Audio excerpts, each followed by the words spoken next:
கிறிஸ்துவுக்குள் அன்பான கர்த்தருடைய பிள்ளைகளே, உங்கள் யாவரையும் ஆண்டவராகிய இயேசு கிறிஸ்துவின் ஈடு இணையற்ற பரிசுத்த நாமத்தினாலே உங்களை ஆசீர்வதிக்கின்றேன், வாழ்த்துகின்றேன். கர்த்தர் தாமே இந்த நாளில் நீங்கள் எதிர்பார்க்கிற நன்மைகள் யாவையும் வாரத்திலிருந்து உங்களுக்கு அருளச் செய்து நீங்கள் இம்மையில் சுகித்திருக்கவும் மறுமையில் நிலைவாழ்வை சுதந்திரித்துக் கொள்ள அனுகிரகம் செய்வாராக. வாரம் ஒரு மிஷனரி என்கிற தலைப்பில் இந்த வாரம் நாம் பார்க்க இருக்கிற மிஷனரியின் பெயர் ஜான் ஹார்ப்பர். இவருடைய காலம் 1872 முதல் 1912 முடிய. இவருடைய நாடு ஸ்காட்லாந்து. இவருடைய தரிசன பூமி இங்கிலாந்து. டைட்டானிக் கப்பல் நினைவிருக்கிறதா? இங்கிலாந்து நாட்டில் தயாரிக்கப்பட்ட மிகப்பெரிய கப்பல், மூழ்கடிக்கவே முடியாத கப்பல் என்று அதை உருவாக்கியவர்களே அதை பெருமையுடன் அறிவித்தார்கள். அதன் முதல் பயணம் வட அட்லாண்டிக் கடலில் கப்பல் சென்று கொண்டிருந்தது. வேகமாக சென்ற கப்பல் மறைவாயிருந்த பனிப்பாறையின் மீது மோதியது. அபாய குரல் பறந்தது. ஒரு சிலரை மட்டுமே மீட்க முடிந்தது. 2223 பேர் தண்ணீரில் மூழ்கி மரணத்தை சந்தித்தனர். அக்கப்பலில் பயணம் செய்தவர்களில் ஒருவர்தான் இந்த ஜான் ஹார்ப்பர், இங்கிலாந்து நாட்டைச் சேர்ந்த சுவிசேஷகர். கப்பல் உடைந்த வேளையில் தன் கையில் கிடைத்த மரப்பலகையை பிடித்தபடி தத்தளித்துக் கொண்டிருந்தார். அருகிலேயே ஒரு வாலிபன் உயிருக்கு போராடி கொண்டிருந்தான். நண்பனே, நீ ரட்சிக்கப்பட்டிருக்கிறாயா என்று ஜான் ஹார்ப்பர் கேட்டார். அதற்கு அந்த வாலிபன் இல்லை என்றார். கர்த்தராகிய இயேசு கிறிஸ்துவை விசுவாசி, அப்பொழுது ரட்சிக்கப்படுவாய். அவர்கள் பேசிக்கொண்டே இருக்கும் போதே அலை ஒன்று அவர்களை பிரித்தது. சற்று நேரத்தில் அவர்கள் மீண்டும் இணைந்தனர். உன் இருதயத்தில் சமாதானம் வந்துவிட்டதா? ரட்சிப்பின் நிச்சயத்தை பெற்றுக்கொள். வார்த்தைகள் முடியும் முன்னே அவர் உடல் தண்ணீருக்குள் சென்றது.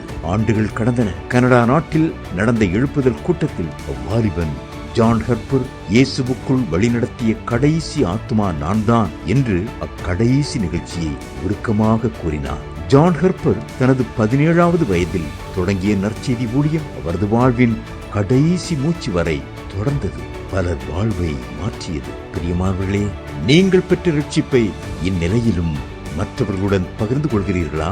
உன்னை உற்று பார்த்தால் துன்பங்கள் பெருகும், தேவனை நோக்கி பார்த்தால் துன்பங்கள் மறையும். பிரியமானவர்களே, இந்த ஜான் ஹார்ப்பர் அவருடைய ஊழியம் மகிமையானது, மகத்துவமானது. அவர் இயேசு கிறிஸ்துவை விசுவாசிக்கிறவராக மாத்திரமல்ல, அந்த விசுவாசத்தை மற்றவர்களுக்குள்ளும் ஆனல் மூட்டி எழுப்ப முயன்றார். பாருங்கள், இவரும் மரணத்தருவாயில் இருக்கின்றார், இன்னொருவரும் மரணத்தருவாயில் இருக்கின்றார். தப்பித்துக் கொள்வதற்கான சிந்தைதான் அந்நேரத்தில் யாவருக்கும் தோன்றும். ஆனால் இவருக்கு தோன்றியதெல்லாம் மரண பயமல்ல, கிறிஸ்துவுக்குள் யாவரும் மரிக்க வேண்டும். தன் முன் ஒரு வாலிபன் மரிக்கும் தருவாயில் இருக்கிறான். அவன் கிறிஸ்துவை இரட்சகராக ஏற்றுக்கொண்டு விட்டான். அவனுடைய மரணம் கிறிஸ்துவுக்குள் சம்பவித்துவிடும். ஆகவே அவன் கிறிஸ்துவுக்குள் மரிக்கிறானா என்பதை தெரிந்து கொள்ள வேண்டுமென்றால், நீ இயேசுவை இரட்சகராக ஏற்றுக்கொண்டிருக்கிறாயா?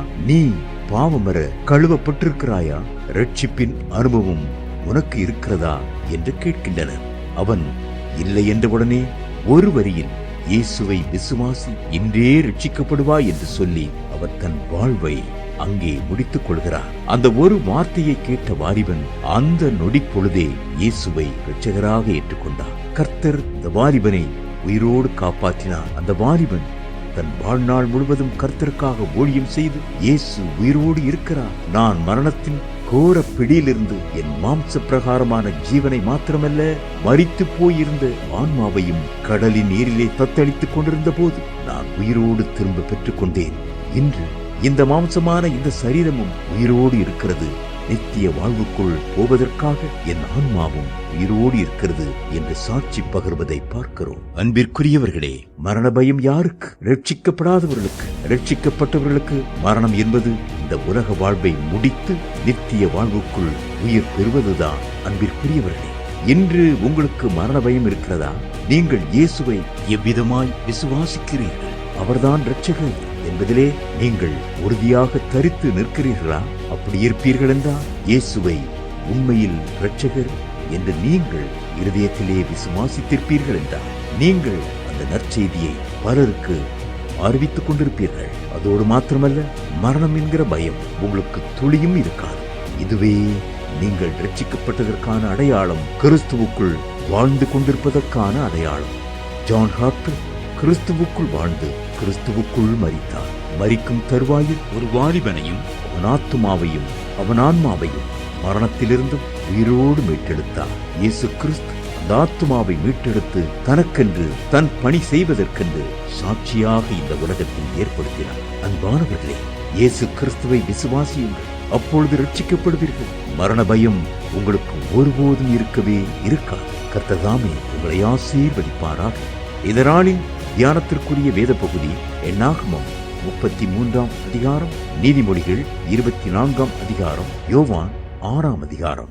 இந்த வேத பகுதிகளை வாசித்து கர்த்தருடைய ஆசீர்வாதத்தை பெற்றுக் கொள்ளுங்கள். கர்த்தர் தாமே உங்களை ஆசீர்வதிப்பாராக. ஆமென்.